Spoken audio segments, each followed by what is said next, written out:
To introduce Mike Peronto. Are you ready to rock?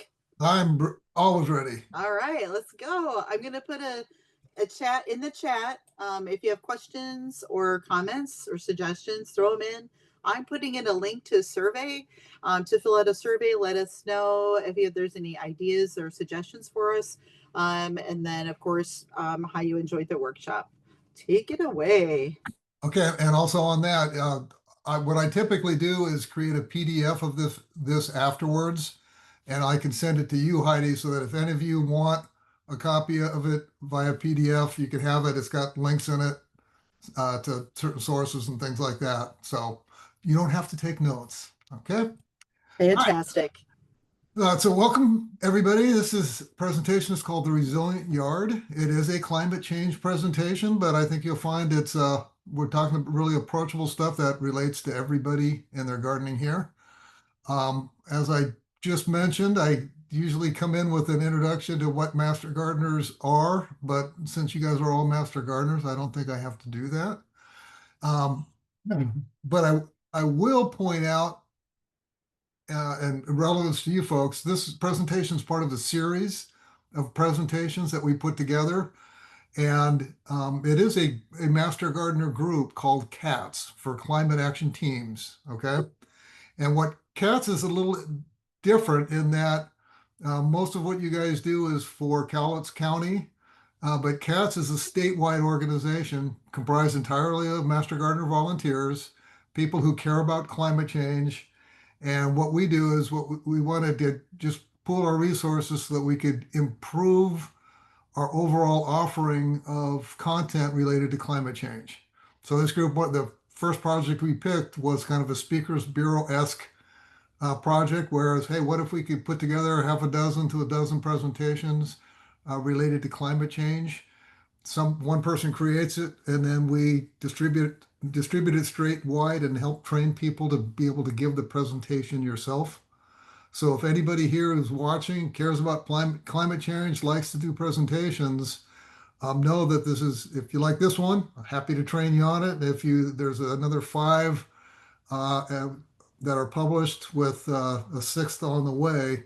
And if any of those topics interest you, please just reach out to me via email and I'll hook you up with the appropriate folks. Okay.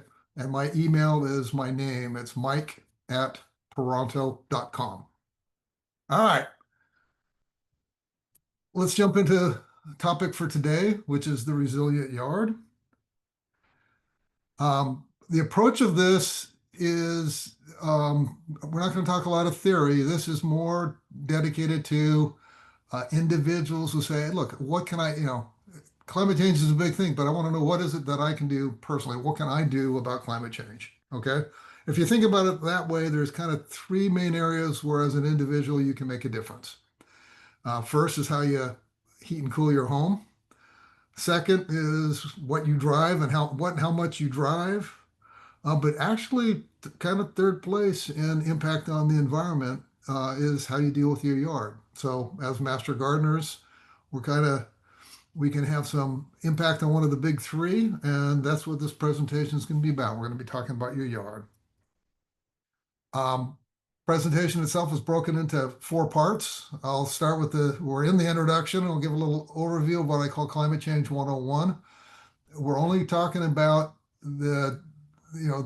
what you need to know to inform the rest of the presentation.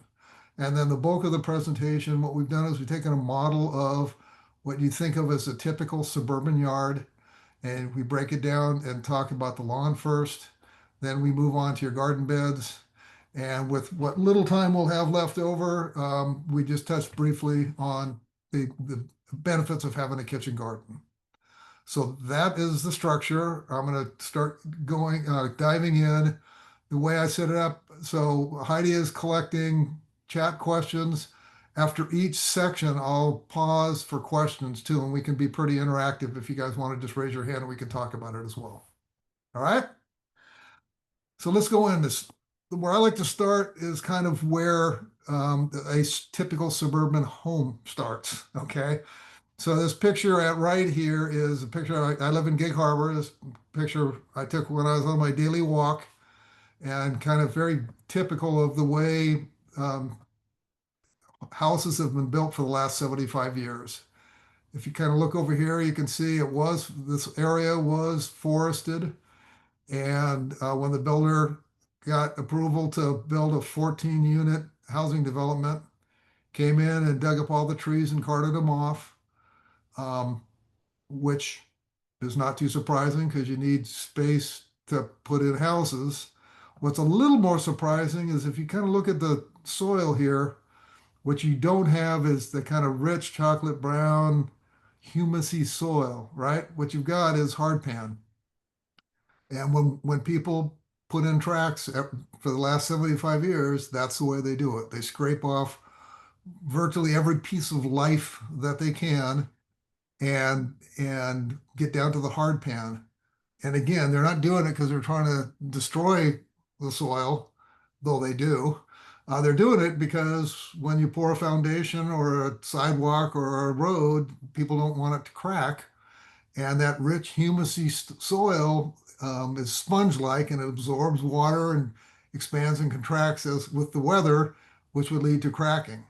So the builders want to completely replace all of this forested land that was, had been built up over hundreds or more years and was storing carbon.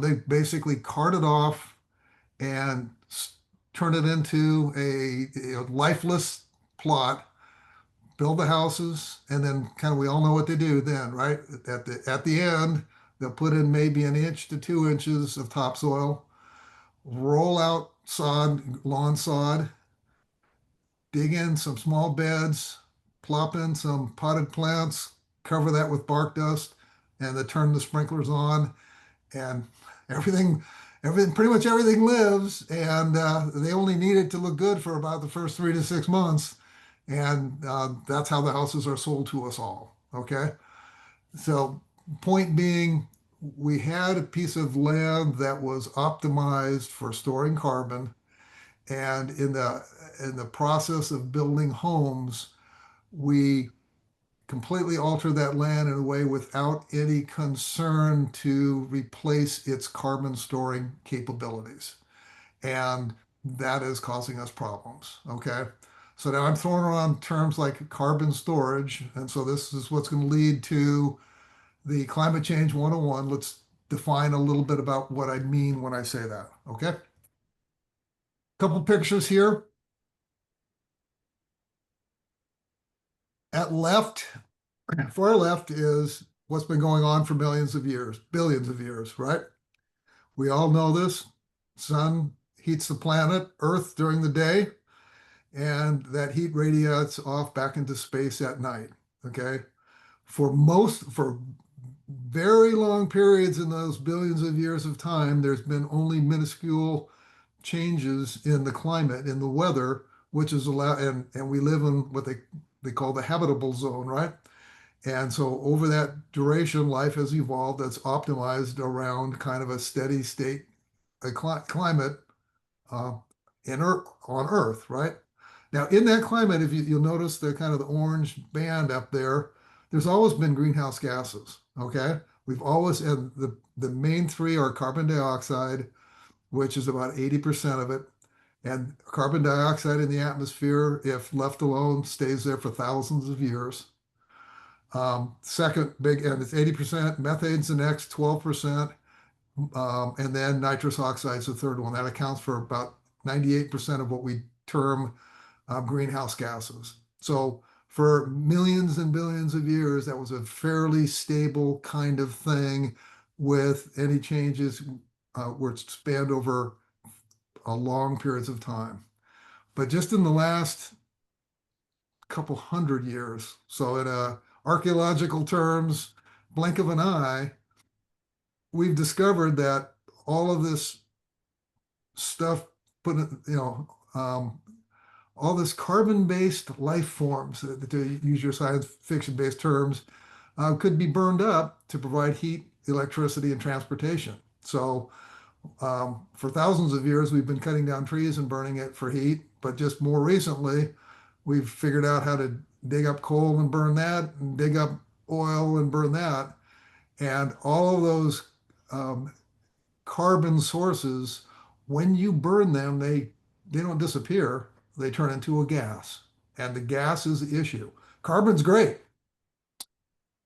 but if there's too much of it and it's in the form of gas, it makes this blanket much bigger, much thicker, and it heats up the planet much faster. And in evolutionary terms, it's heating up so fast that plants and animals cannot keep up, and it's causing us a whole host of problems that we put under the term climate change. Okay. So when you think about it, so if that's the problem, there's two basic strategies, right?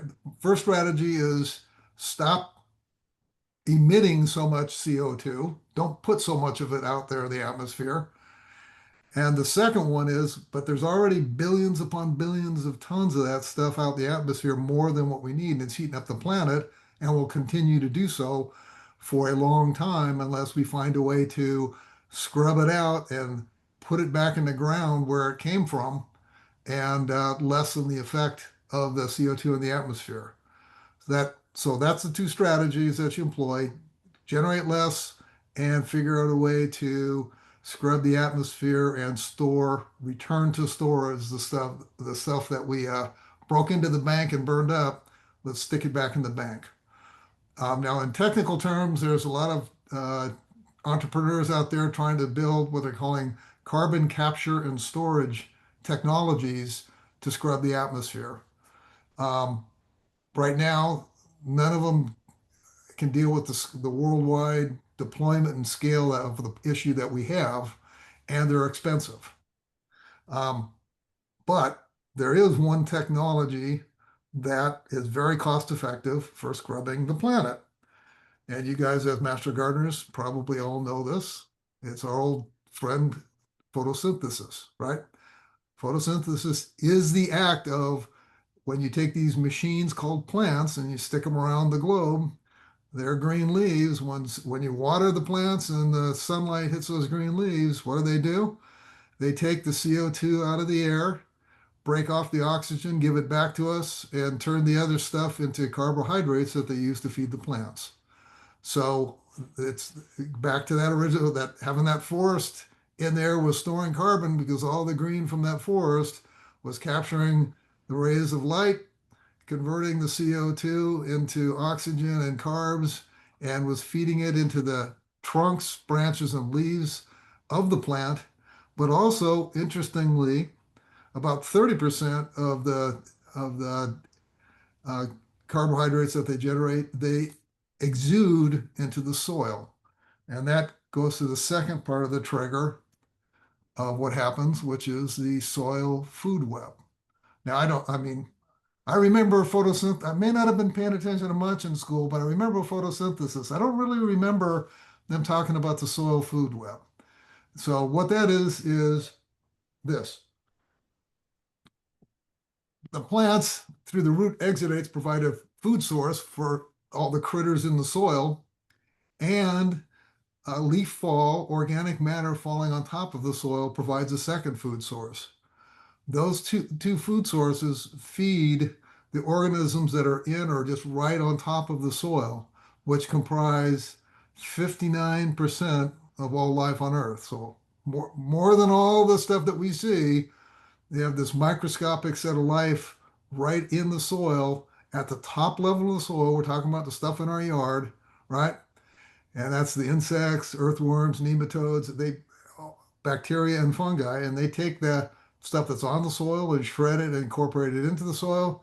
They take and eat the exudates, and when you've got this little life cycle going, once you feed these organisms, they do what living things do, which is they eat it, poop it out, multiply, predators come, live, die, etc. All that stuff is basically a path for CO2 to get reincorporated back into the soil. So go back to our two strategies. Strategy one, emit less, and we're going to talk about that in a second. Strategy two is really simple. Add plants and compost through organic material in your yard, or excuse me, compost through organic material put on your soil, and you will start to capture CO2 and store it back into your soil. And interestingly, again, about 60% of the benefit is below ground. Only 40% is what we see above ground. And it's that below ground stuff that's stable forms of carbon that lasts for hundreds and hundreds of years. The above ground stuff we could burn up again pretty easily, right? Wood, but the stuff that's in the soil is there for the long term. So when you think about your yard, we're moving from an environment where it was forested land, became house with no thought to how to structure a yard to be able to capture and store carbon. What there are simple things that you can do to optimize your yard as it stands today to make things just a little bit better. And that's what we're going to talk about for the rest of the presentation. But before I go there, I talked about the climate warming effects. I don't, there is one chart that I like to show that kind of covers that blink of an eye time, the last 175 years. Okay.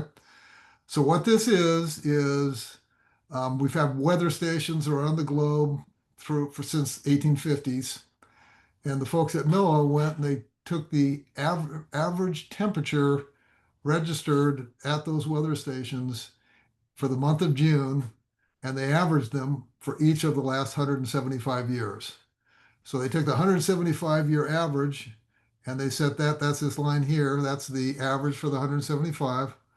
And then they graphed each individual year, month of June, against that. And blue is below average, red is above average. So what you see is for this 90-year period from 1850 to about 1940, we were consistently below the average. Then not 90 years, but maybe 1940, 1935, 40 years, 1940 to 1980, we bobbed right around the average, a little above, a little below each year. But since about 1980, we have been rocketing up. So in just 45 years, we've gone from essentially average to about 1.5 degrees above average in that 45-year time frame. It's that amount of change in that short a period of time, which is stressing our environment. Okay, and those you can see we're not kind of sloping down at all either. We haven't rounded the band, we're not gaining on it. It's just kind of shooting up, and that's what's causing a lot of the worries. So climate change 101 is done. Does anybody have, I'm not seeing any, here's the chat. Okay. We've got the evaluation. Does anybody have, and you don't have to put it in the chat. Anybody got any questions for me? You can just come on and raise your hand. I do. This is Bill. Bill? I was a little puzzled by the the averages. So the averages are compiled by a year-round compilation. No, they took the whole month, they took the temperature every day in June around the world. So for us, it's in the summer. For Australia, it's in the winter, but they did 1 month worth. That's what the average is. It's a 1 month average. And Well, then how can you be consistently below average if it's an average?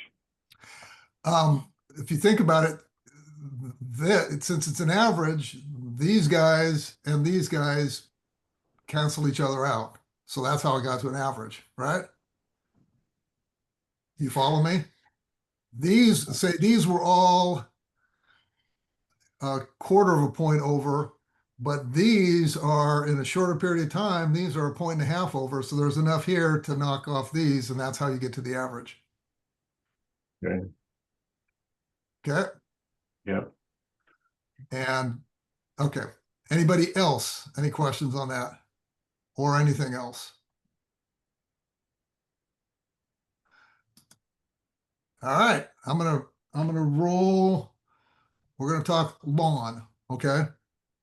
So Primary strategy is for the lawn is we have been taught over the last 75 years to maintain our lawn in such a way that we generate a lot of CO2 in maintaining the lawns. So the primary strategy there is there some simple things we can do to cut the way we generate CO2 in maintaining the lawns. Okay. And where I'll start, a lot of climate change presentations, they just come out and say, "Oh, you got to get rid. Lawns are terrible. You got to get rid of them. We're not saying that here, okay? But it's kind of important to understand why they say that, okay? From a national basis, we have approximately 40 million acres of lawn in the U.S. That 40 million acres is more than we dedicate to any single commercial crop. So we have more lawn than we've got corn or soybeans or potato or any of that. The biggest thing is lawn, okay? And we've been trained that, again, just in the last 75 years, we've been trained that what a good lawn is a monoculture. It is a relatively narrow range of these perfectly green blades of grass. And if you ain't doing it this way, you're doing it wrong. And that is the monocultures. Nature does not like monocultures, right? It wants diversity, and your yard is not resilient if you have that because everything in this is susceptible to the same climate forces that can damage it, and so it can wipe out the whole thing, as opposed to something that was comprised of more diversity. Okay, so we fight that. We want to keep it green all year long, and the way we fight it is we overwater our lawns and use up a resource. We're blessed here in the maritime Northwest, but a lot of the rest of the country really doesn't. They need their water for something more than lawn. The other thing we do is we saturate it with chemicals to try and keep it pristine, and that has a lot of negative environmental impacts. Okay, but I said, that's why people want us to get rid of the lawns. But we've all been raised that kind of the lawn is a key part of your yard. It's the American dream, house with the yard, right? And those little blades are green, so they are doing that photosynthesis thing. And happily, there's a couple changes you can make with keeping your lawn, but you can significantly decrease the damage that you're causing by having that lawn. And that's what we'll talk about in this presentation. Okay. So first place to start, if you're going to keep it, this picture from Oregon State University, you want to grow it long. Okay. This nice little profile shows you why for a couple reasons. One, look, you can see just visually how much more root mass you get underneath. And so logically, you can guess that you're capturing and storing a lot more carbon with this than you are with this. But also by growing it long, it grows together and it blocks more sunlight. And this guy, which blocks less sunlight, invites weeds. So you got more weed maintenance work to do with the short lawn than you do with the longer lawn. And it also it saves water because it's blocking sunlight. It doesn't dry out as fast. So step number one, grow your lawn long. I tend to stay away from it got to be X number of inches, because in my experience, as lawns get older, they start to kind of tip over. And there's no point in growing it so long that it tips over and you can't mow it anymore. So I grow it as long as you can and still have those blades standing up and go from there. If that's your base with a longer lawn, then what we're going to do is we're going to talk about minimizing CO2 emissions, reducing synthetic fertilizers, and optimizing the watering of the lawn. So I say, fine to keep your lawn. I'm a little more hardcore on gas-powered tools. Basically, we got to get rid of all of our gas-powered tools. Got to switch to electric. Good news is it's cheaper and better for the environment. So how much better? The California Air Resources Board did a little study in 2019 or 2020, so fairly current, where they took the top selling model of lawnmower, ran it for an hour, and measured its overall emissions and compared it to the top selling model of automobile. And what they found was 1 hour of lawnmower use was the equivalent to driving 300 miles. Pretty stunning number. You want to be stunned more, that old leaf blower, gas-powered leaf blower, is the equivalent of driving almost 1,100 miles. So I'm not saying they use the same amount of gasoline. What I'm saying is they emit the same amount of greenhouse gases as a byproduct of the combustion engine. And why is that? It's because the gas-powered tools, lawn tools, are extremely inefficient burners of gasoline. And they, again, down for a reason. Why?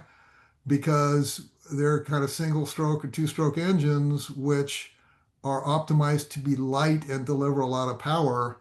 And that's just fundamentally less efficient than what through regulations we've enforced with our automobile industry. So please get rid of all gas powered tools. The happy news is that certainly trimmers, edgers, and blowers is pretty easy in a typical suburban yard to go electric on those. And our electric rates in the Pacific Northwest are lower than almost any place in the country. They're cheap to operate and they work just fine for most yards. On the mowers, I held back a little bit because some people have huge lawns and they say, "Oh, battery powered won't cut it for me." I'm having fewer and fewer people say that. Apparently, the battery powered is getting better for even mowers. And if you aren't happy with that, my favorite is the old fashioned reel mower and just push it. So please find a way to avoid those tools. Also, if you're sitting back saying, "Well, I don't have to worry about it because I hired a yard service," we do ask you to have kind of the talk with your yard service folks because they're all using gas powered tools. Please ask them to switch to electric. Do I think they will? The smart ones will, but maybe not. But the whole point here is they're eventually going to go electric anyway because industry regulation will kind of force them to. But the quicker you get them there, the better. And the smart ones, again, if they have, say they got 20 customers, say 6 of them ask for electric, so they're going to start moving in some of the tools, even if it's just for your lawn, not for everybody. And you've helped push things forward a little bit faster. So step one, let's go electric. Again, you guys are Cowlitz County. I'm in Pierce County. I did find a study of kind of how impactful is this, and somebody they studied the top 100 counties nationwide and calculated how much CO2 was emitted by the specifically lawn tools. Cowlitz County isn't in the top 100. Pierce County, we made it in at 67. And for us at 67, and this is in 2020, we were generating 180 million pounds per year of CO2 just with our lawn tools. So this is, and think, this is gas, right? This stuff floats. 1 pound of this is got to be a lot of gas. 180 million pounds of this is a lot of gas. So making this switch can have a significant impact on the environment. So that's step one, or grow long, stop a gas powered tools. Third up on the list is reduce your chemical inputs. Okay, and it's a little more subtle in why you want to do that. I'm not talking organic fertilizer here. I'm talking specifically the kind of synthetic fertilizers you find at your big box stores and are advertised on TV. You're encouraged by those folks to fertilize 4 times a year. The issue there is its avoidance in the manufacture of those synthetic fertilizers. They generate between 4 and 6 pounds of CO2 for every pound of fertilizer you put on your lawn. So what we're trying to do is get you to cut the amount of fertilizer so that they aren't manufacturing so much of it and using so much CO2 in the manufacture there. Okay. That plus the fact that, and here's the big, so I'm sorry, so cut from 4 times a year to 2. So you could cut that in half. How do you do that? First, easy step, save yourself some labor. When you mow the lawn, let the clippings drop onto the soil. The nitrogen in the grass clippings provides between 25 and 40% of the nitrogen that your lawn needs. And remember, it's an organic matter that's dropping on the top of the soil, so it's feeding all those critters that shred it and incorporate it into the soil. So it's better for the microscopic life in your soil, which is building up your soil. And you've got one of your 4 fertilizing events is canceled out right there. The second one I like to do is I like to substitute in compost for the late spring feeding. When your soil heats up enough to where the critters in about 50, 55 degrees, critters in the soil start getting active. I put down here in Pierce County, we have a thing called Tagro.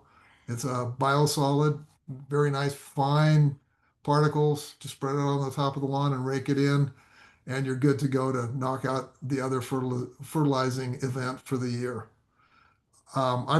Again, for this, I'm trying to stay middle of the road, do stuff that's not too hard. I'm personally at between 1 and 0 times per year. What I've found is the most important time to fertilize is everything I've read is in the fall. So that'll be the one time a year. If I fertilize at all, that'll be the one time a year I do that.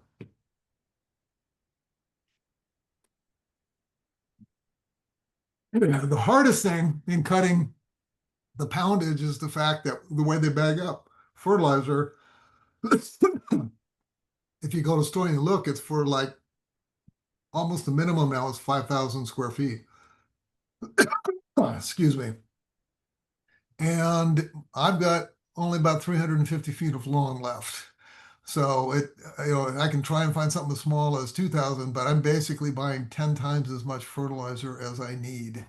And there's no, cutting the number of times per year doesn't really help on that. And human nature is such that, like, it's at the end of the year and you still got a bag. It's like, I'll just use up the bag so I don't have to throw it away.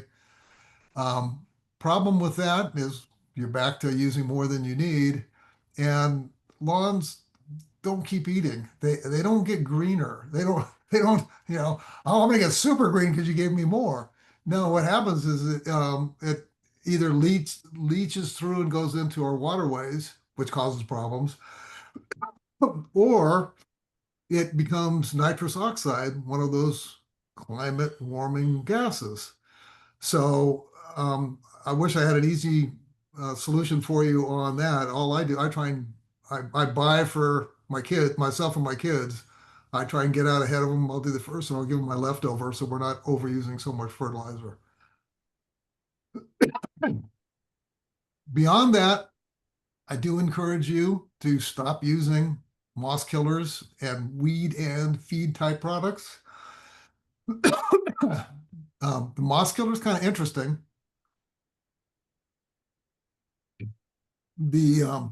What that is basically an iron oxide, and it does exactly as advertised. What they do is when you put it on, and it's iron oxide. That's why they say you don't get it on the sidewalk, because your sidewalk turns orange. It's rusting. It's oxidized. It's rust. You're rusting your sidewalk. But when you apply it to moss, it kills it instantly. It turns it all brown. But what they don't tell you is, well, they do tell you, kind of, okay, now that it's dead, you got to rake it out. But the thing is, moss doesn't have a root system. You can rake it out without killing it. That's why my little picture here, my little favorite thatching rake with wheels on it, just use that and you get the moss out that way without having to apply the iron to the soil. And the catch is, if you apply iron to the soil, what it does, it has a byproduct of lowering the pH of the soil. And if you lower the pH of your soil, that retards grass growth and encourages growth of moss. So the more you use moss killer, you start yourself on this path of you're killing the moss in the short term, but you're optimizing your lawn for future moss growth. And you just keep doing it over and over again. You're much better off adding lime to your soil and thatching out the moss. By adding the lime, you're raising the pH and encouraging grass to grow so that it gets in thicker and blocks the sun and blocks out moss growth. So, weed and feed products, you guys all know as master gardeners, it's the old IPM argument. Most lawns, even if you view them as weedy, it's probably only 10% at max of the lawn. You don't apply 100% pesticide solution trying to fix a 10% problem because it has bad side effects. So if you've got a weed problem, unless it's major, major stuff, just hand pull the weeds or a very targeted weed killer and apply it just where you need it and go from there. But please get away from the model of, oh, we got to every year put weed and feed over the entire lawn. It's not good for it. So that's a chemical solution. Now we're moving on to watering. And again, Pacific Northwest, Maritime Pacific Northwest, we're very fortunate. We're kind of these blue bars here, average rain.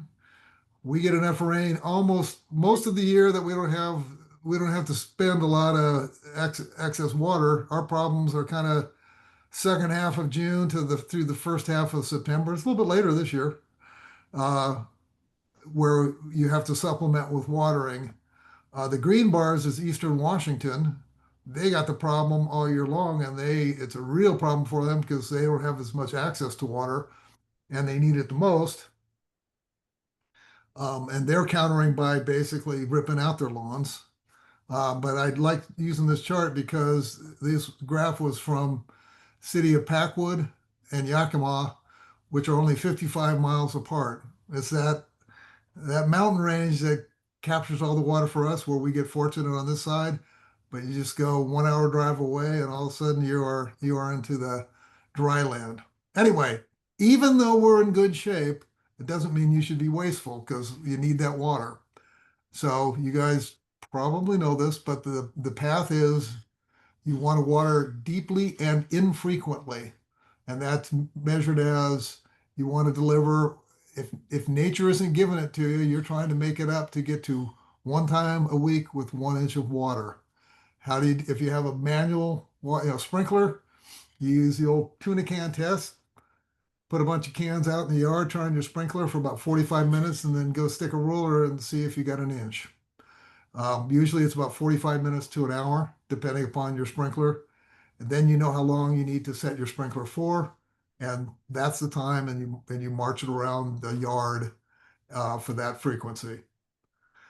Good soil will hold water better and longer, which is why you wanted to have the grass clippings drop down, and you want to add compost because you're trying to make that lawn underneath, the quality of the soil spongier, more able to hold water, and more resilient for dry periods.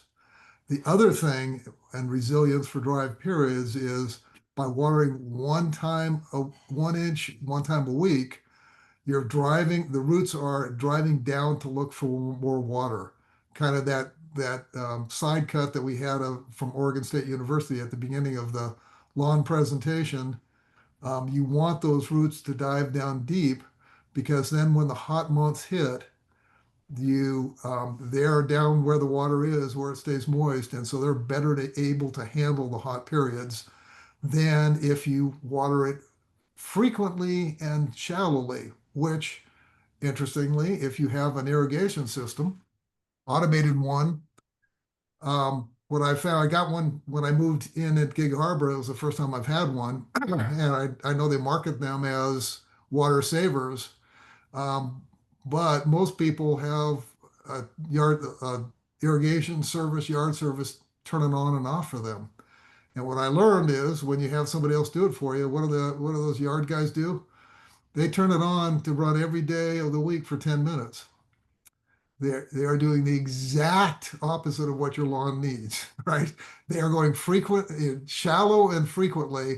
And so not only are you burning up more water, maybe 70 minutes instead of 60 minutes, but when the heat comes, your lawn is the least able to handle that heat because their root systems stay shallow and on the surface. So even if you don't like programming of those things, you kind of have to figure out how to do it because unless you can tell them to do it or just get in there and program it yourself, walk it back out to, I actually do 30 minutes twice a week because I got a very sandy soil and I'm trying to improve the soil and get it down deeper to where I can go that once a week for 1 hour, but that's where I sit. I think that's it. I got a little promo here. Our local Pierce Conservation District is starting to market that you don't have to keep your grass green all the time during those hot months. Let it go dormant. That's what it was meant to do, and bring it back in September. So that's another alternative for it as well. So wrapping up on the lawn portion, I got to get hustling here. Sorry, I've been a little wordy. Um, Grow it long, get rid of the power tools, reduce the chemicals, and optimize the watering. Last one, put in a bonus round. It's not actually lawn, but if you aren't using in Pierce County, you have easy access to having a food and yard waste thing. I don't know if Cowlitz offers the same. If they do, please use it because anything you put in here in Pierce County gets composted. If you instead put it into the landfill, um, the way they do landfill is all your stuff gets dumped and they cover it with dirt, so take away oxygen. And if organic matter has to decompose without oxygen, it becomes methane. And methane is, even though it's only 12%, it's less than CO2. Methane heats the atmosphere at 80 times the rate of CO2 for a shorter period of time, for only about 20, 30 years. But the huge win for us would be if we just generated a lot less methane, would give us a climate break for the next 20, 30 years while other CO2 related initiatives have a better chance to take effect. So if you got it, please use it. And that's it on lawn. I'm going to keep rolling because I'm going to get you out of here on time. Please, if you have questions, stick them in the chat and I'll get to them at the very end. Okay. So we're going to move on to garden beds.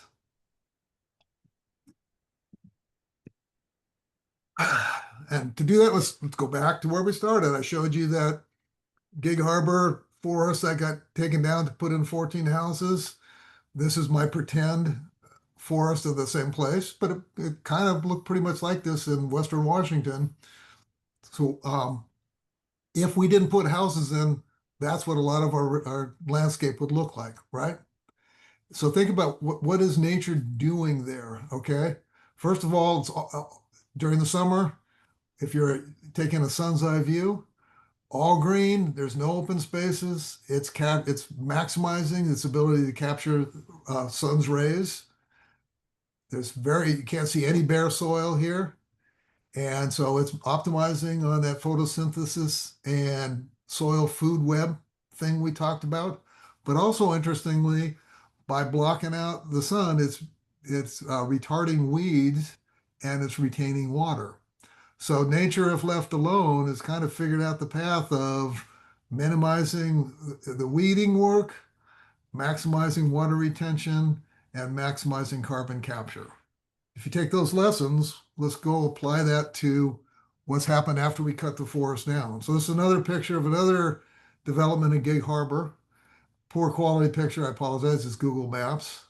But you can see that before they knocked out the forest, it did kind of look like my previous picture. Pretty much everything was covered up, but we replaced it with houses, driveways, roads. Pragmatically, you are never going to completely reorient your lawn to capture as much CO2 and store it as the forest that was here before. But you can do better than we do. we're emitting less and maintaining our lawn. Now let's figure out what we can do. Simple steps you can take within the structure of your existing yard that would improve your ability to capture and store carbon. Okay. Step one, though, I kind of cheated. I said you didn't have to get rid of your lawn, but I didn't say you couldn't shrink it. Okay.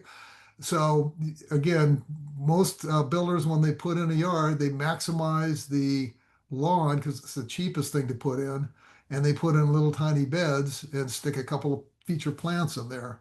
What you want to do is over time kind of reverse that, which is wherever you can start expanding the beds at the expense of the lawn, and then add plants into the gaps that exist and that you are creating by expanding the beds. And what you want to do is you want to mimic that forest-like coverage where you're blocking all the sun, retaining water, and minimizing weed work. Okay. And it's within the context of maintaining existing pre-designed yard and sightlines. Okay. So how do you do that? Well, these beds are actually kind of help break the job down for you a little bit, right? You don't have to redesign your entire yard. All you have to do is pick one bed at a time and go to work, right? Analyze the bed, look at where the gaps are, and go. You, as master gardeners, you kind of know that north beds will have different kind of plants than east, south, and west beds. So you optimize the plants for the bed that you've got. But in doing that, what you want to do is, since we live in the northern hemisphere, kind of the sun's over here, it's coming in at an angle, and you want to think about your beds in layers. Now, this picture kind of goes to town with 7 whole layers. I'm simple, I keep it in 3, right? You got a tall layer, which is generally trees or tall shrubs. You got a medium layer, which is generally shrubs. And then you got the lower level, which is generally flowers and ground cover. So, okay. So those are the 3 things you want to do in your design. And what you want to do is, instead of the way the builder does, we keep them all separate with lots of bark in between. You want to pack them in as best you can, going tallest stuff on the north side because the sun's coming in this way. So tall stuff on the north side, and then tuck underneath the medium and the lower stuff, and then you're covering more area and blocking more sun so it doesn't hit the ground in your beds. Okay. All this with the asterisk in Western Washington, not as big of a deal, but increasingly becoming so. You do have to be careful not to create wildfire ladders where something runs right up and burns down your house. As you plant, the other thing you need to do is, again, monocultures uh, lead to less resilience. Okay. The more diversity you put into your plantings, the more resilient your yard will be. So again, builders tend to like to stick one plant in and the cheap fence through you, and you have aesthetic problems. What happens when one dies? But you also have um, uh, maintenance and design problems where if you start thinking on beds that are more like this one at right, where you got multiple different plants, it's beneficial because one, if you lose 10% of that bed to a climate related event, most people aren't even going to notice it. 2, because you have the diversity of plants, it feeds that ecosystem thing, and it's blocking the soil. So you got fewer weeds, so lower maintenance. It requires less fertilizer, and it has improved water retention. And because all these root systems of different plants are operating at different levels, and they are providing exudates that feed the lower levels, you're just better off with lower work to do. So you need to change the aesthetic a little bit, but if you expand your beds and you start filtering in um, lower level shrubs and ground covers into the gaps, you kind of get to where you need to be. If you guys are used to master garden presentations where you're given long lists of plants you can select. I'm not going to do that to you today. I will just, I'll take my shortcut, which is you can think about a theme for each bed, whether you want native plants that are adapted to the local climate. What I used to call xeriscaping, but somebody told me that that was native to Denver. There's usually programs, regionscaping of plants, which are, again, hot weather uh, beneficial plants that work in your area. You can do pollinator gardens, rain gardens, permaculture. You can look that up on the internet to find a listing of plants, or found Great Plant Picks is a good website to go to there. If you want to dig deeper into the notion of using your yard to not just fight climate change, but to promote nature. You guys have probably heard of this, but the kind of the Bible on this is Nature's Best Hope by Douglas Ptolemy. And you can get his book, and he'll go much further and much deeper on what you can do in your yard to promote uh, plants and animals, nature. Okay.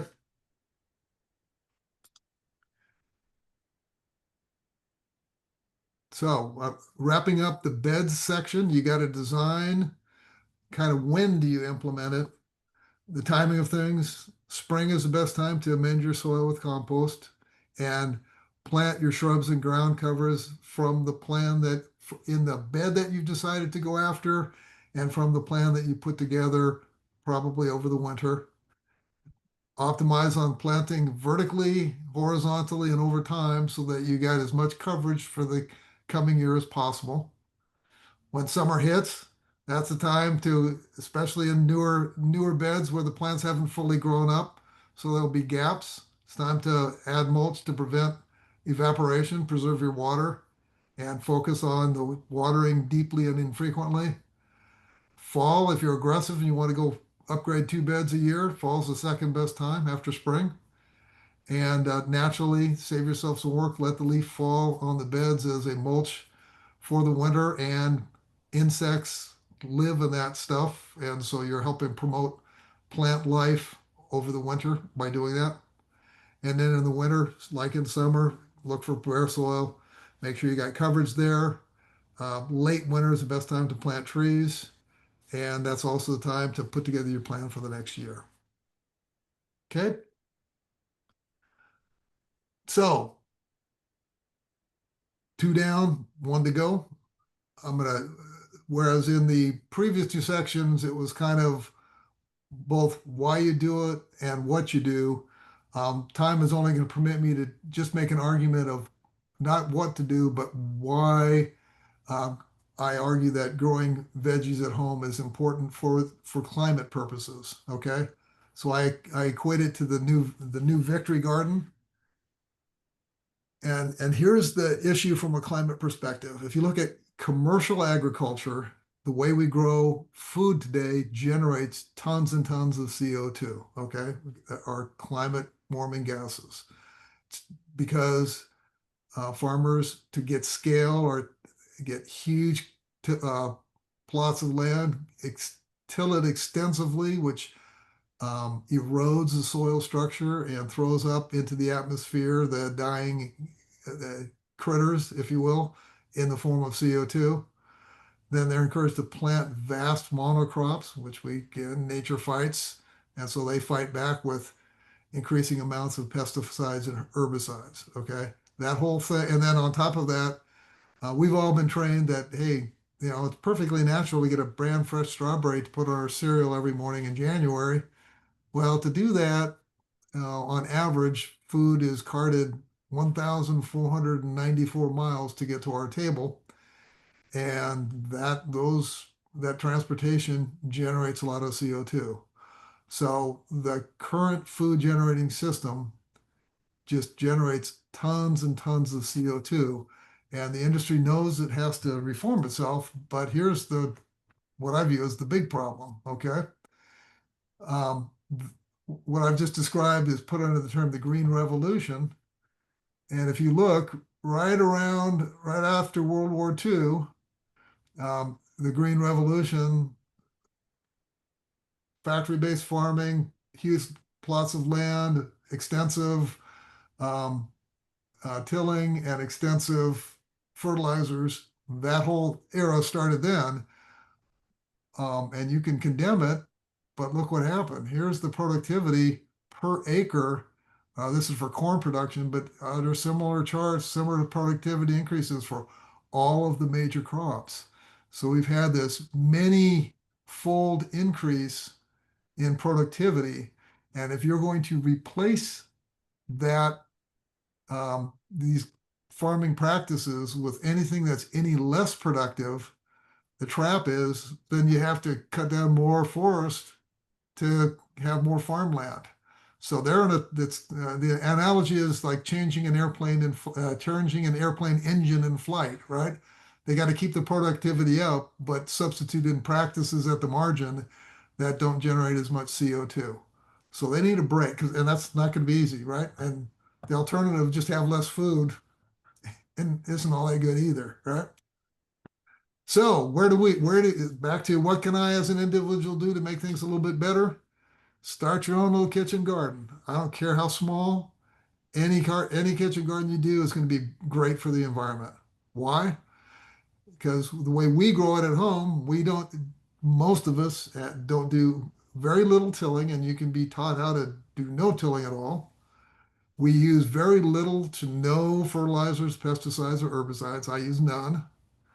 And there's to walk out to your garden and walk it back in, there is zero transport emissions and doing all that. So huge benefits, even no matter how little you do, you're substituting in a food that is better for the environment, but also every study I've seen, the nutrient profile of those foods is at least double what you get in store-bought. So you're giving yourself healthier food, and it's tariff-free. Okay, this is the inflation fighting tool. The more that we can produce here, the more pressure we take off of prices on produce as well. So I encourage everybody, grow as much as you have room for. Don't worry about, hey, what if I grow too much? You do the old 3 F's. Feed it to your family until they protest. Then you start giving it away to friends until they start looking the other way when you walk down the street. And finally, there's a food bank nearby that would gladly take anything you produce. So please, please, please grow those veggies. It's good for the environment. So that's it for the reason you already did make it.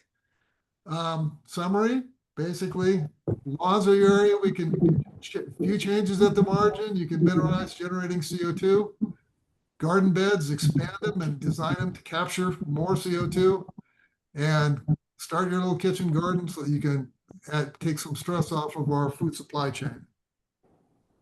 Thank you for your time today. And if you guys liked this, or if you want a deeper dive on any of these other ones, pollinators, veggie gardening, please put Heidi in the headlock, and we'll get somebody else from the team here to give a presentation for you. Okay? Great presentation. That's awesome. I know we had Tom Michaelbus with us earlier this year. He has a landscaping company and was talking about like just lawns in general. And he said if you leave your lawn a little taller, not only is it good for your roots, but it keeps the bugs down too. I hadn't heard the bugs. Interesting. Yeah. Yeah.